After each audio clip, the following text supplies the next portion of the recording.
Okay, so we had e4 and c5. I knew that my opponent played a Sicilian. I went for knight f3. I hadn't really done much prep.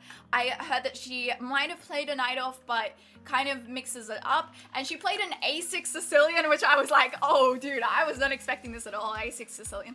And I decided to go for what I've been playing a lot recently, c4, trying to get a Maroczy bind kind of structure, because I feel like playing a Maroczy bind over the board, you always just have comfortable positions. Though I did kind of butcher the opening. I didn't play it very well. So she goes knight c6 here. I play d4. We trade off the pawns in the center. And here, yeah, this Maroczy bind structure is basically you want to just have a grip on these light squares in the center. You want to stop your opponent from pushing d5, which is always what they want to do in the Sicilian. They always want to push d5.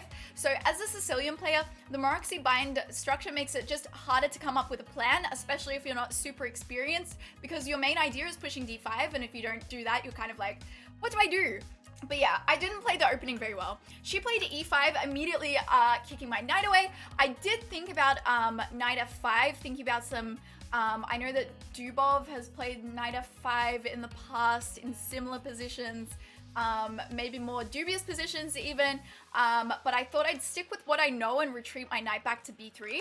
The best move here was actually knight f5, but I was thinking after d6, I was like, I don't know what I want to do here, because she wants to play d6 anyway, and her taking here doesn't look very good for me. So the best idea for white here is to just reroute, move your knight again, and when, you know, if you don't know this, if you don't know that the idea is this, it's kind of hard to see that on the board out of nowhere. So I didn't play that. I instead went for something that I knew and played knight b3. So she gets knight f6.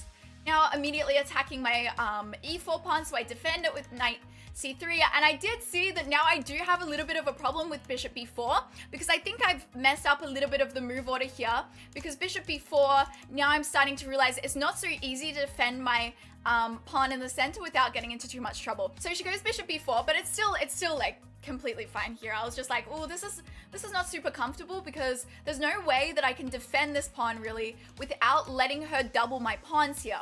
And I'm like, do I want double pawns? Probably not, but I'm gonna have to accept them. So I decided to go for bishop d3. Queen d3 was probably better, because my bishop probably wants to be on e2, not stuck behind these pawns here. So yeah, I went bishop d3. And she takes here, immediately doubling my pawns. And I was like, okay, this is probably not that good for me, having these double pawns. But at the same time, I have the bishop pair. I still have this bind in the center. So it's probably completely fine. And it was fine. So she plays h6 here, which I thought was kind of strange. I think that her thinking was that she wanted to stop me from playing bishop g5 and pinning her knight forever, because she doesn't have a dark square bishop anymore. But I didn't want my bishop on g5. I wanted my bishop on e3, because, you know, that's where I want my bishop. So I didn't really see the point of h6 at the time. But again, I played the wrong move. I was thinking about this move, but this was apparently the best move, bishop a3. But again, I was like, she just plays d6, and then my bishop looks really misplaced. This is something that, you know, a GM would see it straight away, not me. But it does make sense, because now the d6 pawn is quite weak. But I was just like, she wants to play d6 anyway. I decided to develop my bishop to e3, which is a missed win, apparently. Thank you, thank you. I could have had a plus 0.8 position, but now I have a 0-0 position. Missed win, yeah. Okay, so now she castles. And I castle too. And now I've just got a plan of creating a kingside attack. I want to open up a little bit for my bishops and attack her on the king side. She now plays d6, which, yep, it makes sense. Just solidifying the pawns in the center, getting some open lines for this bishop now, because the bishop's probably her worst piece at the moment. It's not being developed yet. And it's stopping this rook from getting out. So you want to get it out, and you also want to have your pawns together. Here I decide to play f3. The reason why I played f3 is just because, like, usually you always play f3 in the Maroczy bind. You just want to over defend your e4 pawn, and also you want to liberate this f2 square to put a piece on. Sometimes this bishop, sometimes something else. So that's why I played that. Now she notices the weakness on c4, and she immediately starts targeting it. So I like to start thinking, do I need to defend this straight away? Am I worried about this pawn? Firstly, in the end of the day, this pawn is not my favorite pawn. So if I have to ever give up this pawn for some counterplay or some attack or something like that, I'm not too mad about it. But in the same time, there's always ideas like knight d2 to defend it. But she's just attacking my weakness, which makes sense. So now I go queen d2, going for queen f2 and trying to get the queen to g3 where it can attack. Instead, you know, the engine says rook f2 is the best here. I don't really understand rook f2. Oops. Okay, she goes queen c7, bringing the queen out. And now I start my little reroute over to f2. And I want to bring my queen up here and I want to mate her. I want to checkmate her. That's my plan. And now she goes knight to d7. I was like, okay, you know what? This makes me all the more happy to play queen g3. Because like before, if I play queen g3, she can play things like knight h5 and then maybe even reroute her knight to f4 or something. And it's a bit annoying. Now the knight's moved away. I'm like, okay, this is my time to shine and play queen g3. So now I go queen g3, going for the attack. And she goes king h8, dodging out of the way. And now I play my last not so good move and then I start playing great chess after this, so don't worry about it. I play f4 now. And my idea was, well, if she takes, you know, I feel like I've got this nice attack on this d6 pawn. I felt like I was going to be, you know, dominating here. It was going to be good. d6 was really weak. And if she didn't take, I'd be pushing through with f5. Now the problem with this is that she can just chuck a knight on e5 and now look c4 and the bishop on d3 is not so happy. Still, it's like an equal position here after bishop e2. It's completely fine, but it wasn't the best. But she doesn't take. Instead she plays f6, which I was like, this is a kind of a weird move to me. I was like, what is the reason for f6 here? I think that maybe she was worried about her bishop getting trapped after f5, wanted to like clear some squares for it. That's what I was thinking. Or I don't know, she just wanted to slow down the attack. So f6 was kind of weird. I was like, that immediately makes me want to push forward and keep attacking. And so yeah, we play f5 and we force her bishop to go away. And she goes back, and yeah, bishop g8 is better, so you can kind of reroute this way for if I start queen h4 attacks. Like, for instance, if I go here, like you can probably just put your bishop here, and now it's not so scary if I'm sacrificing here. Still not the most comfortable, but bishop f7, it's not good because that allows me to just get more initiative. I go queen h4 here, and obviously I'm setting up things like sacrificing, going rook f3, rook h3, and just trying to go crazy. Bishop goes back and I go queen h4. And then she goes at knight b6, attacking my pawn. And now I do a lot of calculation here. I'm like, do I sacrifice straight away or do I need to play something first? And I decided that I'm definitely going to do this sacrifice because there's things that I'm calculating here. For example, like takes, check, king here, and then rook f3.